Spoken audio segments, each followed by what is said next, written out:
ప్రస్తుతం Iran Israel మధ్య జరుగుతున్న యుద్ధంలో అతిపెద్ద షాకింగ్. మొట్టమొదటి రోజే మనం ఆయితుల్లా అలీ ఖైమోని మరణించాడనే వార్త అనేది వరల్డ్లో షేక్ వేవ్స్ క్రియేట్ చేసింది. మళ్ళా దానికి మించిన అతిపెద్ద వార్త ఏంటంటే ఈరోజు Israeli prime minister Benjamin Netanyahu PMO office మీద ఇరాన్ ఐఆర్జీసీ దాడి, ఆయన బ్రతుకున్నారా లేదనేది ఇప్పుడు ఇంకా తెలియాల్సి ఉంది.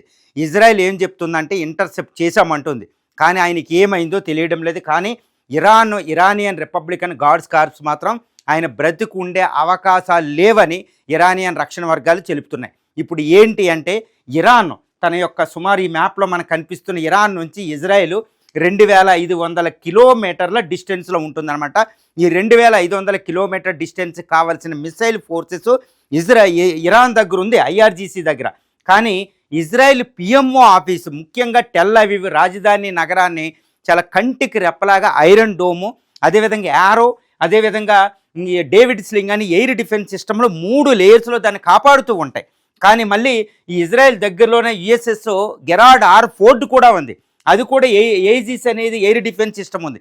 మరి వీటన్నింటినీ ఛేదించుకుని ఇరానియన్ మిసైల్ పిఎంఓ ఆఫీసుని తాకడం అంటే మరి ఇరాన్ ఏ మిసైల్ ఉపయోగించి ఉంటుందంటే తన అమ్ముల పొదులోని అత్యంత పవర్ఫుల్ మిసైల్ ఫతా-2 అనే హైపర్సోనిక్ మిసైల్ కానీ, లేదా కెర్రం షాహర్ అనే హైపర్సోనిక్ మిసైల్ని కానీ ఉపయోగించుకుంటుంది. ఇది ఏంటంటే ఇవి అమెరికన్ ఎయిర్ డిఫెన్స్ సిస్టంలో, Israel air defence system like థాడ్, ప్యాట్రియాటిక్, ఏజిస్, డేవిడ్ స్లింగ్లు, యారో, ఈవెన్ ఐరన్ డోమ్ కూడా దాన్ని ఆపలేని శక్తి ఉంది. కాబట్టి చాలా జాగ్రత్తగా Islamic Republican Guards Corps plan చేసి పిఎంఓ ఆఫీస్లో ఉండగా ఆయన ఆఫీస్ మీద దాడి చేశారు. ఇప్పుడు ప్రస్తుతం ఆయన అక్కడికి మనకు వస్తున్న సమాచారాన్ని బట్టి చూస్తే, వివిధ న్యూస్లను చూస్తుంటే పిఎంఓ ఆఫీస్ మీద ఇజ్రాయెల్ ఏం చెప్తుందంటే పిఎంఓ ఆఫీస్ మీద దాడికి ప్రయత్నించారు, ఎన్నో మిసైల్స్ వస్తే మేము ఇంటర్సెప్ట్ చేసాం, డ్రోన్లు వస్తే ఇంటర్సెప్ట్ చేసాం అని చెప్తుంది. కానీ పిఎంఓ ఆఫీస్ మీద దాడి జరగలేదని మాత్రం చెప్పడం లేదు.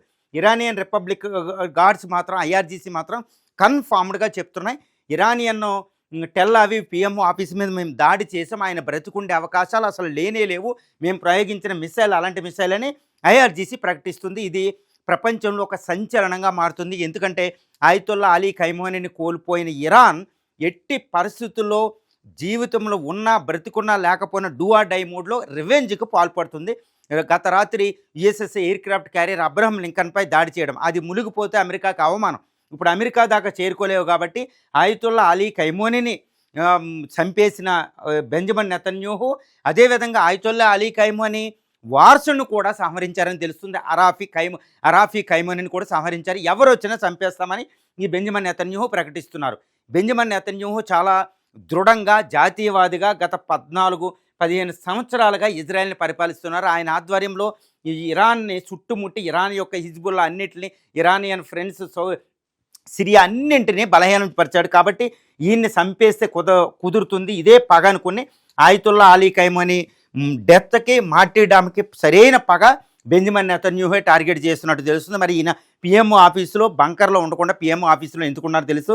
ప్రస్తుతం మనకి ఇంకా న్యూస్ రావాల్సి ఉంది, అసలు బెంజమిన్ నెతన్యాహు బతుకున్నారా లేదా. కానీ పిఎంఓ ఆఫీస్ మీద అయితే దాడి ఫతా-2 కానీ కెర్రం షాహర్ 4 అనే 2 బాలిస్ట్ హైపర్సోనిక్ మిసైల్స్తో దాడి జరిగినట్టు తెలుస్తుంది. ఎందుకంటే ఏ మిసైల్, ఏ డ్రోన్ వెళ్ళినా ఇరాన్ ఆపగలిగే, ఇజ్రాయెల్ ఆపగలిగే పూర్తి శక్తి సామర్థ్యాలు ఉన్నాయి. కాబట్టి ఫతా-2 అనే హైపర్సోనిక్ 10 మ్యాక్ స్పీడ్ కంటే వెళ్తుంది, అంటే ధ్వనివేగం కంటే 10 రెట్లు, అంటే గంటకు 12,000 నుంచి 15,000-16,000 కిలోమీటర్ స్పీడ్తో వెళ్తుంది.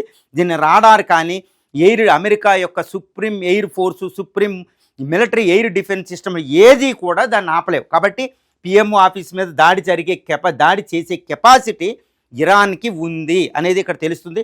మరి ఇరాన్ ఎంత పక్కాగా ఆయన సమాచారం తెలుసుకోవడం అంటే ఇరానియన్ స్పైయింగ్ ఫోర్సెస్ కూడా ఇక్కడికి వెళ్ళి ఉంటాయి. ఎందుకంటే ఆయతుల్లా అలీ ఖైమోనీ ఆఫీసులో ఉన్నప్పుడు టెహ్రాన్ ఆయన ప్రెసిడెన్షియల్ ఆఫీసులోనే ఆయన సంహరించబడింది. ఎందుకంటే మొసాద్ ఫోర్సెస్, ఇజ్రాయెలీ ఫోర్సెస్ అక్కడికి వెళ్ళినాయి. మొసాద్ ఇజ్రాయెలీ ఫోర్సెస్ ఆయన దగ్గర పక్క నక్కి ఆయన టైం చూసి కొట్టినాయి.